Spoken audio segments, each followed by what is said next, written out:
Jon sees dead Othar. Ghost and Jon fight Othar. Jon is choked. Ghost saves Jon.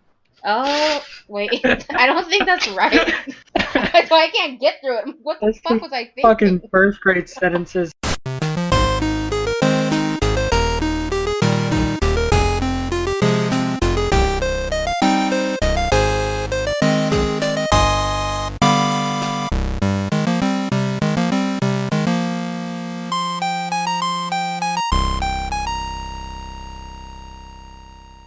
Hey guys, welcome back to the podcast, the LNA podcast. I'm Eric. And I'm Lillian. And today we are discussing Jon Chapter 7 from A Game of Thrones. As always with the podcast, the breakdown remains unchanged. We are going to discuss the main character, a quick summary of what happened in the chapter, who held the biggest influence over the character and why. Since we know how the future plays out, what should the character have done differently to avoid that result? How the actions in the chapter affect the other plots, and then we close out with best lines, standout appearances, and any theories that may apply. And oh boy, the theories are a bunch here. How are you feeling about this chapter, Lillian? What was the question? How are you feeling about this chapter, Lillian? Fucking tired. Are you goddamn? It's 4:30. Is it? Don't double check me. I sleep a lot on the weekends. The chapter's interesting. Why do we pick it? Because he kills a white. It's badass. Jon, the savior of the world. Jon Starkarian. Your favorite. No. The three-headed dire dragon. The three-headed dire dragon? Yeah, you gotta like combine sigils and shit. Are there 3 wolves left? Ghost, Nymeria, Shaggy Dog. Oh, yeah. Lillian's only a show watcher. She doesn't think the others are still alive. This is her first time reading the books. Alright, so Jon is the main character? Jon is, in fact, the main character. Of a Jon POV. Of a Jon POV. But go on with your chapter summary breakdown. Alright, so for this chapter, it opens up with the Black brothers having found the bodies of Othar and Jafer, both of which... Black.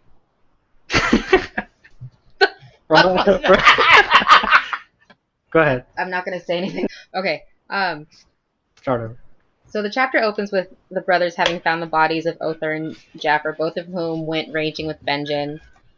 Jeor is upset the men were killed so close to the wall and questions why they weren't found sooner. Jon forces Sam to look at the bodies, and Sam points out that the bodies weren't rotting. One of the Black brothers suggests to burn the bodies, but the old bear commands that they be taken to Maester Aemon instead. Arriving back at the castle... What? I'm just reacting what you're saying. I know, but what the fuck was that? Jeor says, I want Maester Aemon to have a look at him. I'm like, Aemon's blind, motherfucker. What's he gonna see? Like, what the fuck is Aemon gonna do? The chapter opens with the brothers having found the bodies of Othar and Jafer. No, you don't have to start over. Just pick up from that part. Fucking hate you. Fuck you. I don't know at what part I stopped. He wants Aemon to take a look at him. One of the Black brothers suggests burning the bodies, but the old bear commands that they be taken to Maester Aemon to be looked at. Arriving back at Castle Black, Jon feels people watching him. He's eventually called to Jeor's chambers and is told of King Robert's death and of Ned's treason. Jon becomes very upset and says it is all a lie, to which Jeor has to remind him that his duty is at the wall now. Later on, Jon overhears Thorne calling him a traitor's bastard and tries to attack him. Because of that, he is placed in a sleeping cell with a guard. During the night, Ghost wakes Jon up and they find undead. What the fuck do I call him? Undead Othar? During the night, Jon... Fuck me! What the fuck? I can't get through this paragraph. Just read it. It doesn't make any sense. Just read it. Ghost wakes him and scratches at the door. Jon sees dead Othar. Ghost and Jon fight Othar. Jon is choked. Ghost saves Jon. Oh, wait. I don't think that's right. So I can't get through it. What the fuck was I thinking? Fucking first grade sentences and shit. Which is why I'm so picky about everybody's grammar. Try to, like, combine two of those. I know, hold on. Okay, so... Ghost scratches door. Jon wakes up. Jon and Ghost find undead Othar. I was in a hurry writing this. Jon gets choked. Ghost saves Jon. Okay. So during the night, Ghost wakes Jon, and they find the undead Othor. Ghost and Jon fight Othor, and Jon ends up being choked. Ghost saves Jon, and Jon ends up burning the hangings and throwing them at Othor, praying that he will burn. Did I miss anything? No, but can you elaborate on Jon getting choked? Othor's hand, goes down his throat. So gross. I really wish you would have described it to me a little bit better. Well, give me a second. He sticks his fingers in his mouth. Okay, well, hold on. Just, starts gagging him, and this spit and fluid is just... Okay. The severed arm was wriggling out of its torn sleeve, a pale snake with black 5-finger... Wait, what? I was joking. What the fuck is it? You don't have to describe Jon's deep throat experience to me. It's okay. I was making a good now joke. I want to know, because when he opened his mouth to scream, the white jammed its black... It's big, black... Oh my god, this is terrible. Okay. Shoves its big, black, meaty appendage down his throat.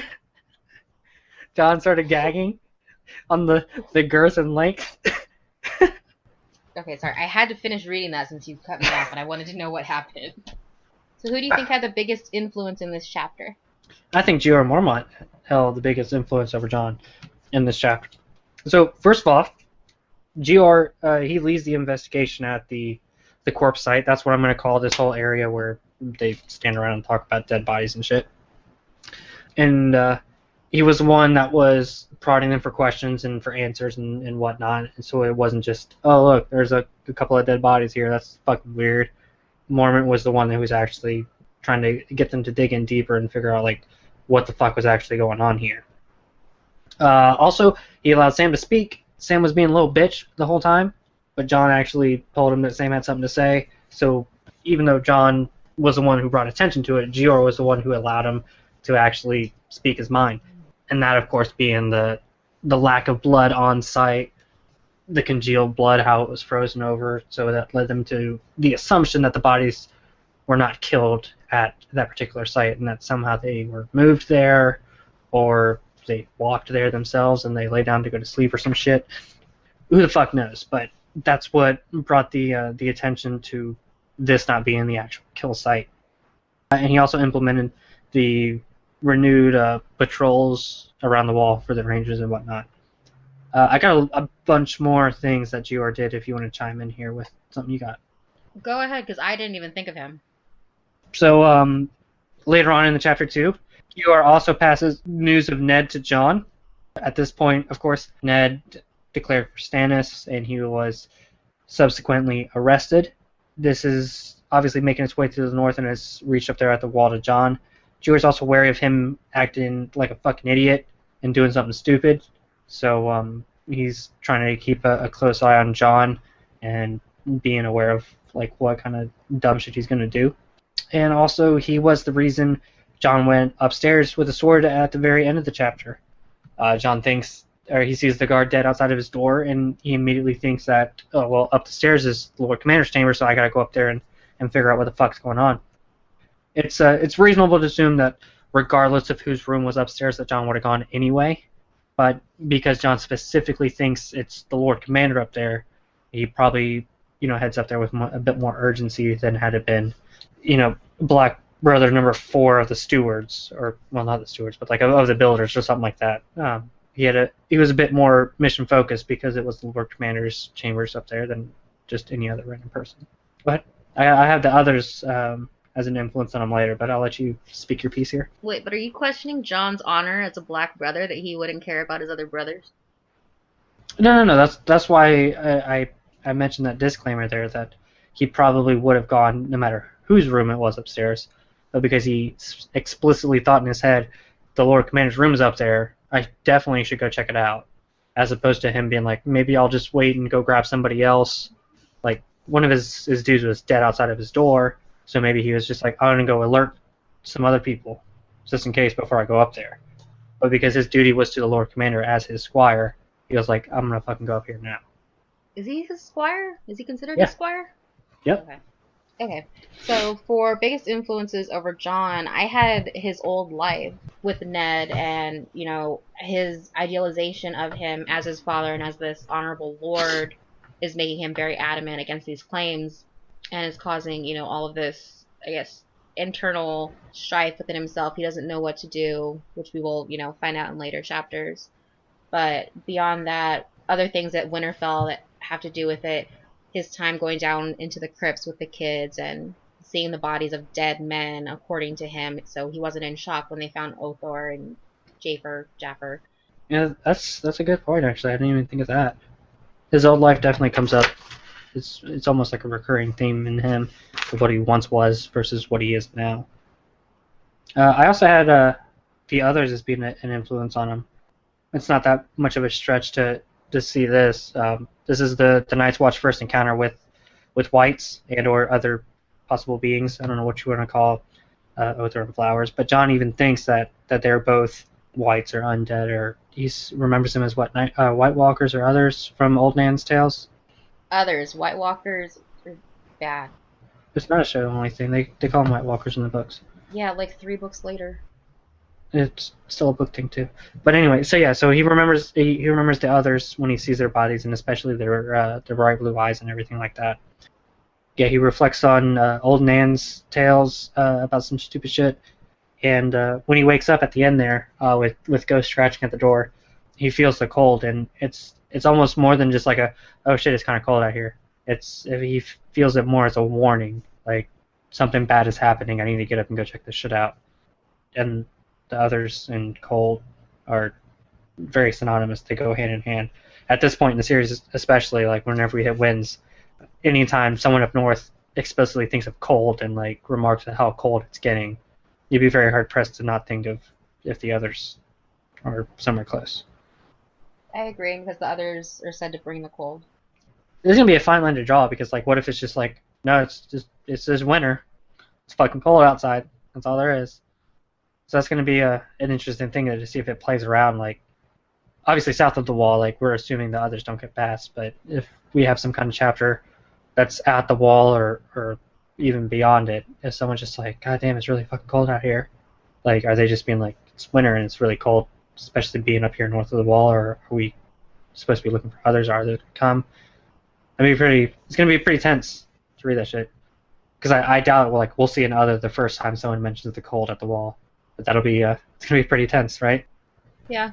No, that is a good point though, because every time they are around it is prefaced with how does it get so cold? It's bone chilling cold or things like that, and it's gonna be winter. So I don't know what the difference is. I live in the desert. Cold is cold. I don't know the difference. Well, because I'm saying like if it was 40 degrees or 20 degrees, I probably wouldn't know the difference. It's cold. I would just say it's cold, as opposed to someone who lives where there's snow. Can you tell a difference? Fuck no, like cold is cold to me too. I mean, I got the window open right now, but cold feels like cold, man. I wonder too, like if like by the time, because this podcast will definitely still be going strong by the time we hit Dance of Dragons, if there's like specific mentions, yeah, don't roll your eyes at me. I wasn't. If like we run across some chapters where like Tormund comes back and says like, yeah, it was really fucking cold out there today. I know obviously that's not a direct quote, but like if anyone does mention like the cold, like a little bit out of character, I don't know. It's going to be interesting to go back and look at that stuff to see if it actually could mean like the others have been like lurking like right outside the wall like the entire time. I don't know. It'd be kind of cool. That's interesting. So moving on to alternative actions. So what should Jon have done differently? So I had he maybe should have mentioned the others at the corpse site. He thought it. He didn't bring it up. He thinks to himself, everyone knows, or everyone is thinking the same thing. Like, I don't know why anyone else is saying it. So maybe he should have said it out right there, just to put it out. So even if other people like laugh at it, like at least they know, like, yeah, well, I was thinking the same thing. I also he should have not tried to attack Alistair whenever they were hanging out in the fucking mess hall. The mess hall. What is it called? It's not mess the mess hall. I know it's not the mess hall. Yeah, I know it's not the mess hall either, but that's what it is. Mess hall, chow hall. It's army talk coming through. It is what it is, man. The Great Hall. Go ahead. The place where they eat their dinner. Common hall. Yeah, the common hall. It's all the same thing. So anyway, when they're at the chow hall and he hears Alistair like start talking shit about him, calling him a bastard's traitor, a traitor's bastard. But anyway, so Jon like runs across the top of the table, he's kicking everybody's food, and he tries to fuck up Alistair. He gets like kind of thrown in detention. He gets sent to bed early, more or less. He gets locked up in his room. So I was thinking like maybe he shouldn't have done that, just like to keep his slate like not more fucked up with Alistair than what it already is. Although, had he not done that, maybe Pip and Gren like just take him to the side and get him drunk so he passes out. Maybe they take him down to Molestown. Maybe they do whatever. Like maybe he takes an extra shift on top of the wall to clear his head, because Jon likes to do that. He likes to walk around. But because he does this, he's sent, and he's locked up in his, not really locked up, but he's sent to his room for the remainder of the night. And because he's in his room, he's able to go up there and save Lord Commander Mormont. So not good that he attacked Alistair, but it's a good thing he was kept there. What do you think? What's your alternative action? He did his best. I said he was Mary Sue, and he did his best. Like, you've never heard of a Mary Sue character? Yeah, they do everything right. Rey from Star Wars. Oh, I don't like her, but okay. She does everything perfectly. Is she not a Mary Sue? What does Rey do wrong? I've only seen one movie. She flies the Millennium Falcon perfectly. She's an expert Jedi. She knows how to use a lightsaber. She beats Kylo Ren. I hope she dies. I don't hope she dies. I like her, but just I don't like the way she's written. Anyway, so why do you think Jon's a Mary Sue here? Because he's Jon. No, for alternative actions, I really don't know what else Jon could have done. You know, in the situation, he has all of this pressure on him. You know, he sees his father as basically the most honorable person ever, and he's doing his best with that. You know, and Alistair triggers him, so I don't know how else, like, what else he could have done differently. Alistair Thorne should have respected the safe space of the Common Hall. Mm-hmm. I don't know. That seems kind of weak. That Jon has to he has to deal with his dad being a traitor. Fair enough. That's gonna be rough on everybody. It is rough on everybody. We see it from every other Stark kid's perspective. Sansa is in complete denial. She's like, "This is bullshit," but I'll write the letter anyway. So I don't know what he could have done differently from there. Like, he calmed himself. He got pissed off, but you know, like I said, that kind of puts him in a better position to save Mormont later in the day. Like, walking through his actions in the chapter, he acted basically as any teenage boy would, is how I see it. So I don't really know what exactly he could have done differently, or what could have been done better. You know what I'm saying? Yeah, no, I thought you were saying he should have reacted differently to Ned being called a traitor. Oh, no. Like, he handled it the best that he could. Oh, yeah, definitely. And that's why I'm saying I don't know that he could have made any better actions because of the situation he was in. Yeah, it's a tough one. A lot of these early Jon chapters, he's not in a position to make his own decisions because he's such a fucking underling and like a private, like just not useless, but like such a low-ranking person, to like he doesn't have the ability to affect a whole lot of change. And like the things he does do, for the most part, Jon like makes the right decision that works out for the best. So not a whole lot Jon could have done differently here. Okay, because you made me feel like real stupid there for a couple minutes. Oh no! I missed your point. We weren't like on the same page. Okay. Oh, ironically, that never happens. Does your shirt say "Ice in Our Blood"? Yeah, it's a hockey shirt. It says. It's a Targaryen proven. Shirt. Ice in Our Blood. V-Gents. V-Gents is Violent Gentleman. It's a hockey brand. Established 2011. No, it's a Targaryen shirt. Do you get what I'm saying? Yeah, Fire and Blood, Ice and... Yeah, okay. Okay. Sorry. That's cute. So now let's move on to our butterfly effect portion of the podcast. How the events in this chapter affect the other plots. So I didn't actually come up with a whole lot here. I'm a little bit ashamed to say. Just a lot of stuff that affects Jon later on. Obviously, this alerts the Night's Watch to other/white activity. One of the first times that they see like a reanimated corpse like try to fucking kill people, and they also figure out this is how burning the whites and the dead bodies and the corpses and stuff is the way to handle the shit. I guess we do find out in the next Jon chapter like if it actually works, but at the end here he's burning Othor and he's just like hoping that it actually like does work. Jon burns his hand, which is an effect that proceeds all the way through A Dance with Dragons up until he dies. He's always, flexing his fingers and shit. And that happens in this chapter, so I think that's worth noting. And I guess this is something we can speculate on later, but it's brought up if that Ned is given the opportunity to join the Night's Watch, or that he should be afforded the opportunity to join the Night's Watch. And that would have been really fucking cool, I think. I mean, obviously the emotional impact and the story impact of Ned being executed is really an insurmountable obstacle to most of the Stark characters, and it has ripple effects to every other character in the story. But him joining the Night's Watch and being up there with Jon, that could have been like an interesting little, alt universe kind of sort of thing going on. I wouldn't have hated it, that's for sure. Didn't Varys offer him that?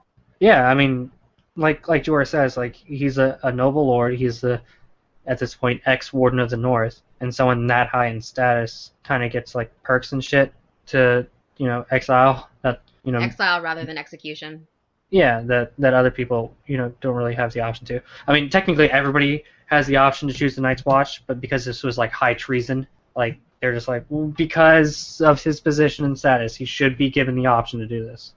If the fucking thief baker down the road was like, Joffrey is not the real king, Stannis is, like, no one's gonna give a fuck if he doesn't get offered the Night's Watch. But because it's Ned Stark, and that his execution could possibly spark a rebellion, and not killing him could save a war, he should be offered that option, which he wasn't, unfortunately.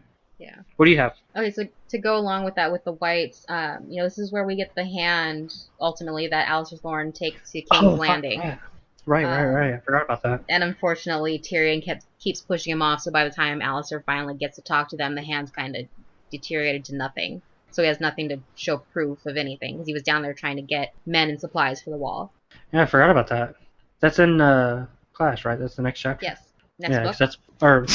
Yeah. That doesn't happen in the next chapter? Are you serious? Yeah, no. I meant book. Yes. All of that happens in Clash. Yeah, I forgot about that. This is the hand that it is. The hand that goes to see the hand. Sorry. Because Tyrion was acting hand. Don't... Jesus Christ. That was such a bad pun. Oh my god. I'm sorry you guys had to hear that. Moving right on, so we don't dwell on this travesty, a train wreck any further. Stand out of quotes. Nope. Not stand out of your Get quotes. your shit together. Getting my shit together. Your terrible pun just threw me all off. So, my first quote is on page 561.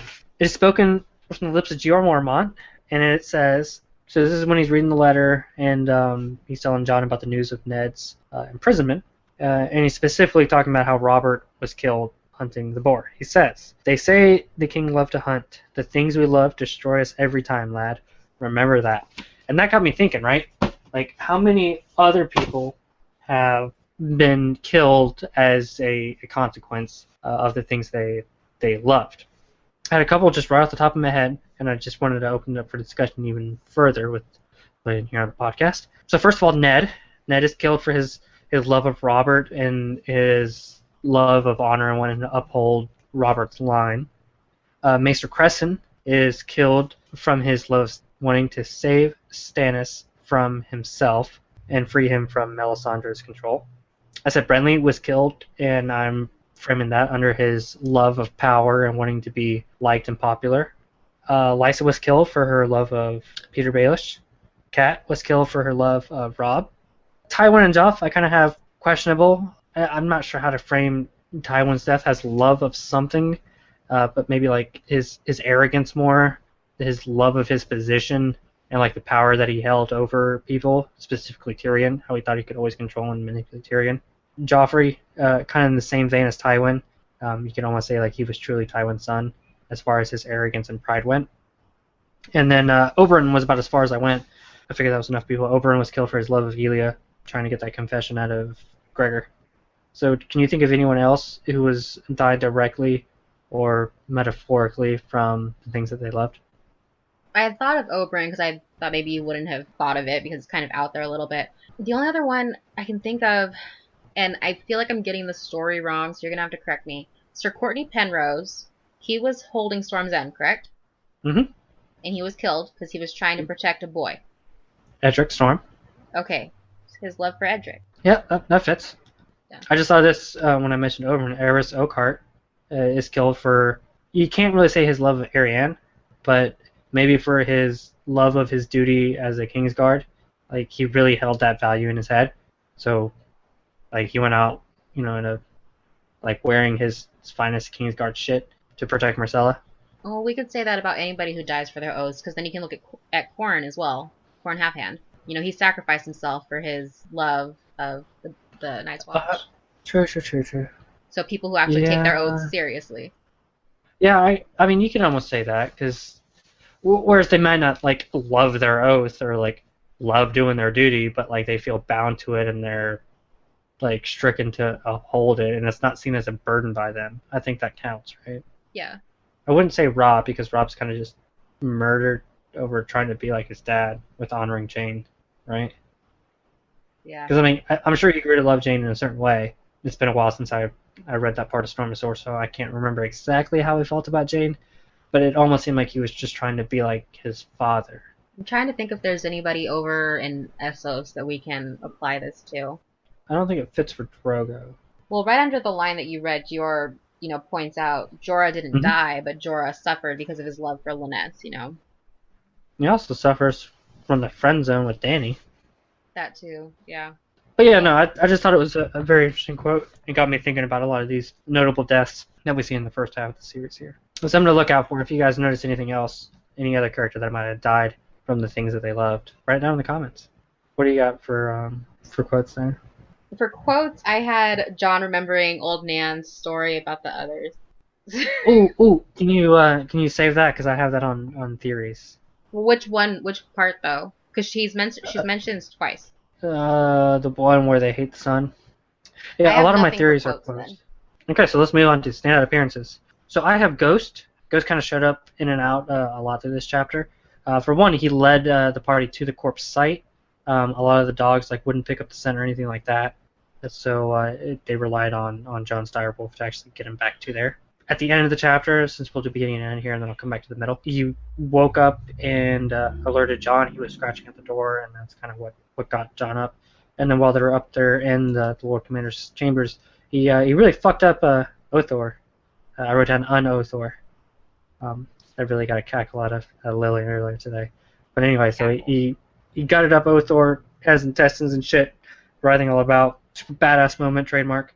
Hashtag badass for Ghost. And I was also wondering, just throughout the chapter, there's a bunch of different, anytime Ghost appeared, Jon really felt better, with him around. Or actually, whenever Ghost disappeared and whenever he wasn't around, Jon felt noticeably more uneasy and scared and whatnot. And then when he came back, he was more like a comforting object for Jon. So I was just wondering if this was just showing an increased war connection between Jon and Ghost telepathically. I would think so, because it reminds me of, when Bran was in the coma and Cat makes, the comment that he's stronger when Summer's around. So it'd be the same thing with Jon and Ghost. Yeah, good point. Good call. Yeah, so I think as these kids grow up, their connections kind of just get more and more stronger. What do you have for standout appearances? I had Ghost as well for the same reasons, but I also have Mormont's Raven. Specifically, at the end of the chapter, when Jon is fighting Othor, and, throughout the time that Mormont's actually around and the Raven's there, he's shouting corn and whatever else, but then at some point the Raven starts cawing burn. The flame flickered and almost died. Burn the Raven cawed. Burn, burn, burn. And then from there, that's when Jon gets the idea, well, we're led to believe or assume that Jon gets the idea to burn the tapestries and then throw it at Othor. Yeah, that's it's an interesting thing that you point out there, and it kind of segues seamlessly to theories here. So it's very interesting because the Raven never screams burn or says a whole lot other than corn at this point, and there's a lot of theories later on that come a bit more detailed, that have a bit more weight behind them, that it's actually Bloodraven Brendan Rivers who is communicating to the Night's Watch via this Raven, and that it was Bloodraven that was telling Jon to burn the corpse, because he is trying to help Jon and the Night's Watch defeat the others, or something like that, right? Or he has a special interest in Jon because he's Rhaegar's son, and he's the third head, or some stuff. He's the third direwolf of the house dragon, some shit. What? Exactly. That's what it sounded like to me. The third dire wolf and house dragon. But yeah, no. So there's a lot of theories out there, and they'll get into it in a lot more detail and sound not quite as skeptical as I do when they say that Blood Raven is skin changing the Mormont's Raven here. But it is very interesting that the Raven starts screaming burn at this point. We find out later that burning the corpses is a effective way at eliminating the chance of reanimation. So why did the Raven start screaming burn? Is it because it was Blood Raven? Probably, possibly, maybe. I don't know. But it's definitely interesting and worth bringing up in the theories. If you guys got any Mormon's Raven theories, go ahead and drop them down in the comments there and let us know what they are. What other theories do you have, since I just kind of drifted away from standard appearances all over here to theories? What do you got? Another thing having to do with burn. So when they first find the bodies, and Jon basically says, a silence fell over the wood. For a moment, all they heard was Sam's heavy breathing and the wet sound of Dywin sucking on his teeth. Jon squatted beside Ghost. Burn them, someone whispered. One of the rangers, Jon could have not said who. Yes, burn them, a second voice urged. So they don't even know who suggested to burn them in the first place. So is it possible that it was whispered from the trees? You know what I'm saying? So it kind of leads back to Blood Raven again. Yeah, no, I was wondering that because whenever I read it, I went back and I was doing double takes and seeing if Jon noticed anything else to see if it was just someone speaking in his head. But Mormont actually responds to it. What the fuck does he say? To the again? second one though, not to the first one. Yeah. But I don't know. It definitely showed that it wasn't in Jon's head. It's very interesting too because the first one is written in italics. Mm-hmm. And then afterwards, someone says, yes, burn them, but in normal font, So yes, and then, confirmation. Yeah, and then that's when Gior says, not yet, I want Maester Aemon to have a look at him. And he's not responding to anything else, because it says, they're talking about their eye color. Sir Jeremy says that flowers didn't have blue eyes. No one says anything for a minute. And then the whole burn thing happens, and then Gior says not yet. So he's not talking to anybody else. He's responding to the idea to burn them. So at some point it is spoken out loud. But yeah, that first one, because it's written in italics, and because it's almost like a whisper, it is curious, Yeah, it's out of place. Yeah, I didn't even think that it could be coming from the trees or from the leaves whispering, because doesn't Theon experience the same thing in Dance with Dragons? He feels like the trees are whispering to him, the rustling of the leaves and stuff. He thinks that they say Theon, that they know his name. Yeah, so that's man. Yeah, I just thought of that just now. Yeah, that's so that's twice there where we have some kind of mysterious suggestion to burn dead bodies. Very interesting. That's a good one. What else you got? Well, since we're there in that grove, how did Othar and Flowers get there? So Sam notes that when he's called in to speak, that there's not any kind of pooled blood anywhere around, and that all the blood is frozen and stuff like that. So the bodies were not killed and maimed there. So and the Night's Watch even suggests okay, they were killed somewhere else and dropped here as a warning by wildlings. Since we know Othar and Flowers have the blue eyes, they're whites now. Were they dropped by wildlings? Were they killed by wildlings? Were they killed by others? Were they killed by other whites? Were they dropped and planted there? How did they get in that spot? Do you want me to be honest, or can I be crazy? Yeah, no, I want you to be honest and then be crazy. I didn't put any thought into it, actually, the first time I read it. I thought they were just there, but they point out that the wounds are from axes, and Sam points out how there isn't any blood, so it does make sense that they weren't killed at that location. But I never, I never put any thought into it. I didn't think it was significant. Looking back at it now, it seems like they had to have been planted. I don't know necessarily by who, though, which is kind of weird, because then it just gets into this whole thing on, are the others a collective unit? How much control do they have over whites? Are they able to do something like that? Is my logical answer. My crazy answer is that they were killed somewhere else and they were walking back to the wall, and then all of a sudden the sun came up and they had to go to sleep. And they just dropped to the floor. I told you it was a crazy answer. I'm not even gonna respond to that last one. That the sun came out and it was time to go to bed. Could it have been wildlings Like, could Benjen's party have encountered Mance's host, and then they were all slaughtered by wildlings, and then they were just taken there and dropped? Because, like, the wildlings probably wouldn't come in force that close to the wall at that particular time, but they could just drop bodies out there and just assume that the Night's Watch patrols would find them and like recognize. As a message? Yeah, like, you send your people out here and we fucking killed them. Fuck you. Okay, I can see that. You know, I can see that being as a possibility. I mean, it could also be the whites. Or the others, the White Walkers. Also here, too, why did they wake up then when they were already turned? Oh, yeah, like, their eyes are already blue, so they're already quote-unquote turned. Why were they playing dead? They were sleeping. How long does the reanimation process take? Like, do the eyes turn blue immediately? And also on this, it says their hands were black, and that's very much like cold hands. So is cold hands a white? I can't remember. Are his eyes blue? I don't know if we're given a description. Yeah, like I was leaning towards no, but I couldn't exactly remember. I feel like that would be pointed out in any art of him, and I know I've seen tons of art of him, and he's never. It's just like black, shadow. That's what I was thinking too. And Bran, as far as I remember, doesn't recognize the bright blue eyes like the whites and others have. But their black hands is definitely a cold hands thing. So is cold hands just a sentient white, a half white? I don't know. It definitely brought up references to cold hands with the black fingers and whatnot. Okay, I wouldn't have. I didn't even put that together. Oh no, yeah, I do have one more thing about the others. It's Old Nan's story that you were going to bring up, right? Yes. So on page 58, Jon is basically telling himself the story again that Old Nan used to tell the kids about the others. Old Nan would say, in the darkness the others came riding. She used to say, dropping her voice lower and lower. Cold and dead they were, and they hated iron and fire and the touch of the sun, and every living creature with hot blood in its veins. Holdfast in cities and kingdoms of men all fell before them as they moved south on pale dead horses, leading hosts of the slain.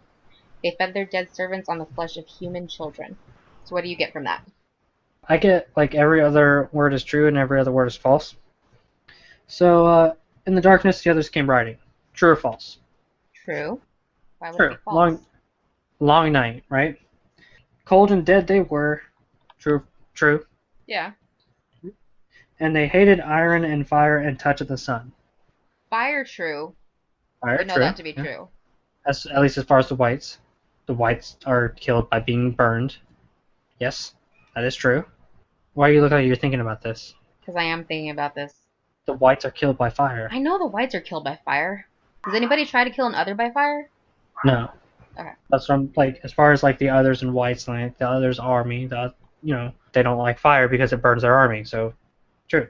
But as far as they hated iron, why would they hate iron for? Like, we know dragonglass kills them, so maybe they hate dragonglass has somehow devolved into, like, they hated the daggers in turn to they hated the weapons they use. Well, our weapons are iron, so they hate iron. Okay, I can see that.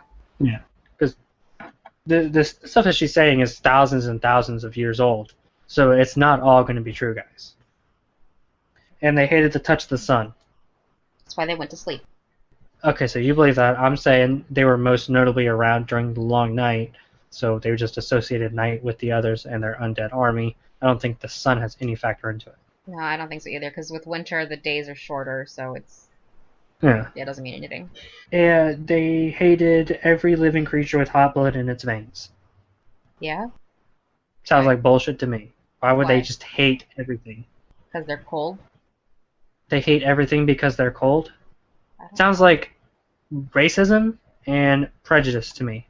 They don't understand these weird fucking things, so they're going to say they hate everybody. And that'll turn everybody against them. Hey, these guys that we don't like, they hate you. And then you're going to be like, I didn't fucking do anything to them. Fuck these guys. Right? Yeah. Okay. Hold fast, and cities and kingdoms of men all fell before them as they moved south. Yeah, we'll cut there. As they moved south. Sure. They probably killed a lot of people.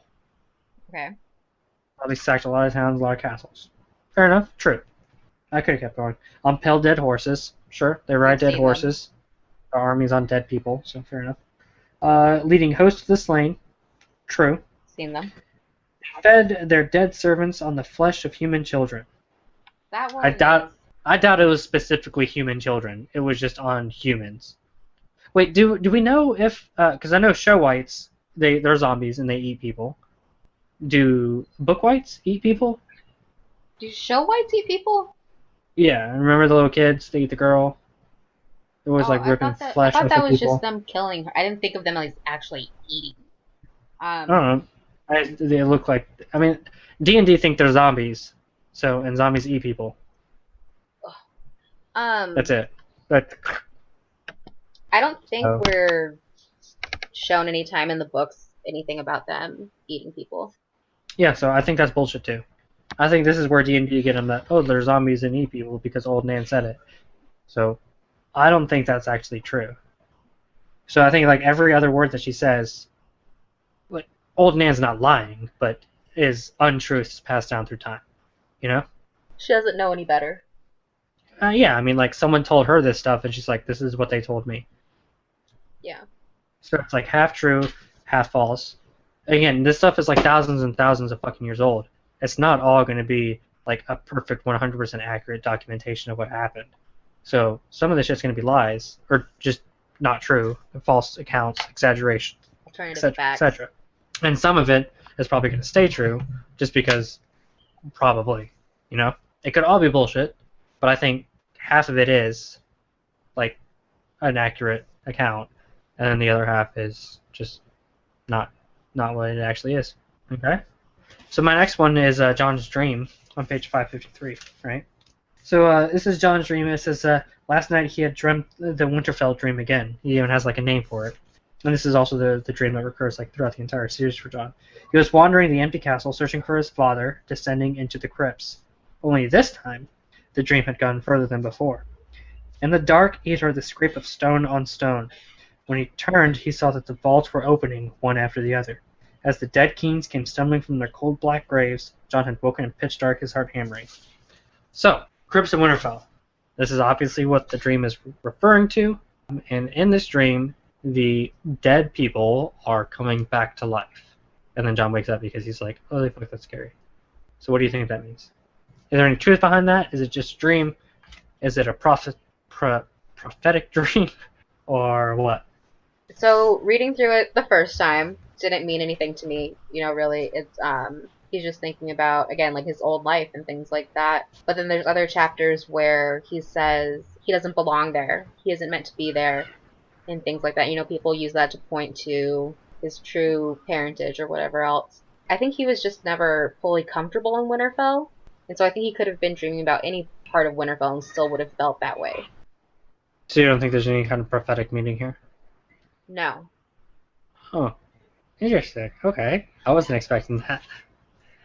I think it is. There is some kind of prophetic meaning here.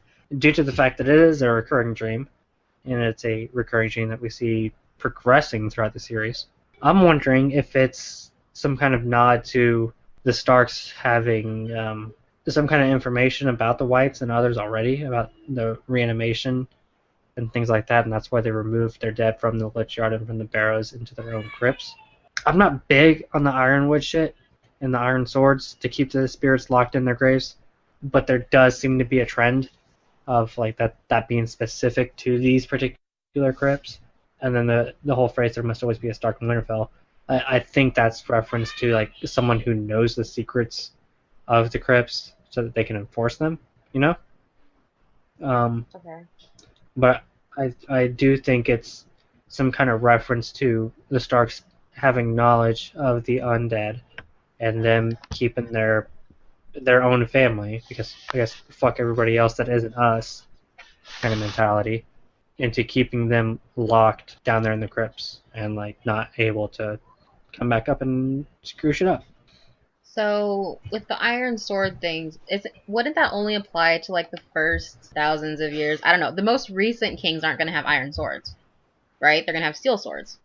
I mean, they might like hold tradition and keep to iron, but the older ones, their swords are fucking rusted away. So like the older ones would come back first. They'd be all skeletons and shit. But okay, so if their swords have rusted away, then what is keeping them in the crypts? What is keeping them from? Okay. Another hasn't come down to revive them yet. How close does an other have to be to a dead body to animate it? I don't know. That's a good question. I've wondered that same thing. So and that brings it back to Othar and J for Flowers. Like, were they already reanimated and playing possum or sleeping? Or why did they wake up then? You know, I don't know. That's an untold mystery as of yet. Well, and maybe by the book after A Dream of Spring, we'll get the answer. The book after A Dream of Spring? Don't say that. It's not going to end with A Dream of Spring. Look at how much change. So, Winds of Winter and A Dream of Spring are the next two books, right? So if we go from A Game of Thrones, we skip Clash, you skip Storm, and then you head straight to Feast, and you see how much things have changed and how little things have moved. A lot of things changed too, but a lot of stuff has stayed the same. Do you really think that all this stuff is going to be finished by 2 books? 2 really big books. You don't know how big they are.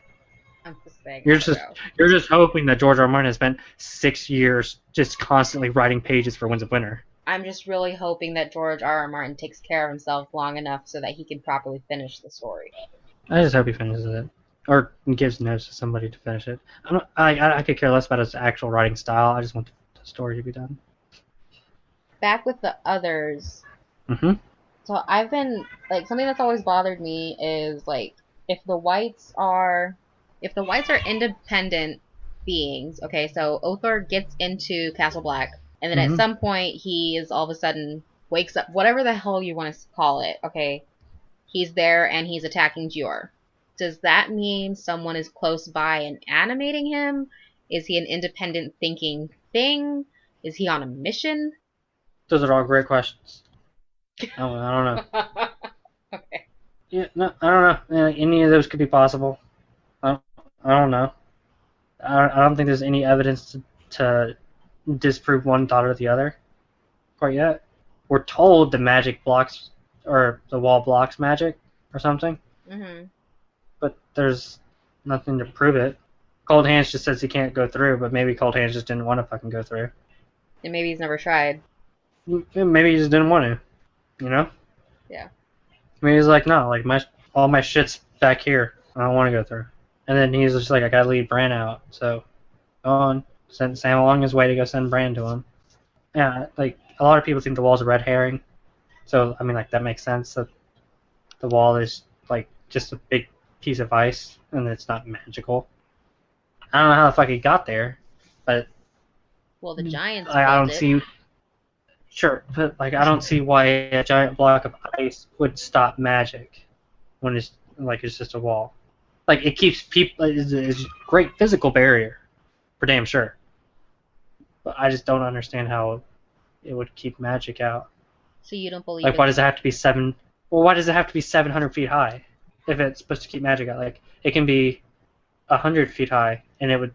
If it was magical, it could still keep magic out. Like, does magic have a limit to how high in the air it can go? Like, oh, fuck, it hit 700.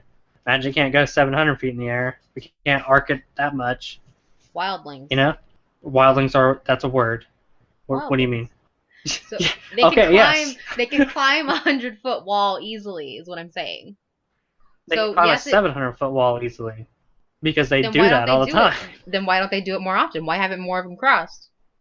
They have. A bunch. Why haven't Mansa's people all gone? Oh, because it'd probably take too long. And there's only so many ropes they have, I guess. There's a bunch of old people. There's a bunch of weak people. It's scary because it's like super fucking high. But like it being a physical barrier to keep out the wildlings, that makes sense. Why does it have to be that tall to keep out magic? Maybe it's a combination of the two. But a 300 feet wall would have done the trick. A 400 feet wall would definitely have done the trick. I don't know. I'm just saying, like, it seems excessive, and it almost is like, it's so big, I bet you that could keep magic out. And then someone's just like, dude, I think you're right. And then they told somebody, they're like, I've seen that shit. It's so big, it can keep magic out. And then they told somebody. And they told somebody. And then it became the wall that can keep magic out.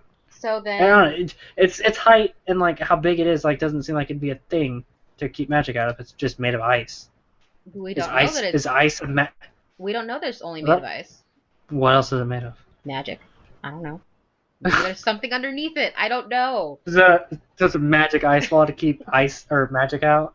It's a magic And ice wall to especially- keep magic ice people out. Yeah. Okay, so what about when Mel is at the wall and she says like she feels her powers growing because of the magic from the wall? You think that's all in her head? Yeah. Mel's full of shit. Yeah. We're in her head, and we know she's full of shit. She gets sent dreams and visions. She doesn't conjure dreams and visions for herself. It's reactionary powers and bullshit. Okay. She's not magic. She doesn't have magical energy flowing through her. All right, guys. So that about wraps up John number 7 for us. So as always, let us know what you think, what you liked, what you hated, anything that we can do differently.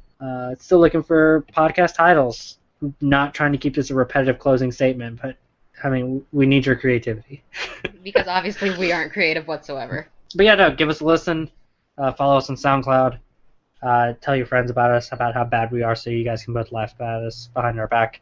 We have our next episode is going to be a special episode. We got a surprise for it, and something that we're going to be looking to continue on down the line every couple of episodes and whatnot. So listen to this one, get excited for the next one, and just keep listening to all of our shit because you're part of our group and you like us and you want to support us.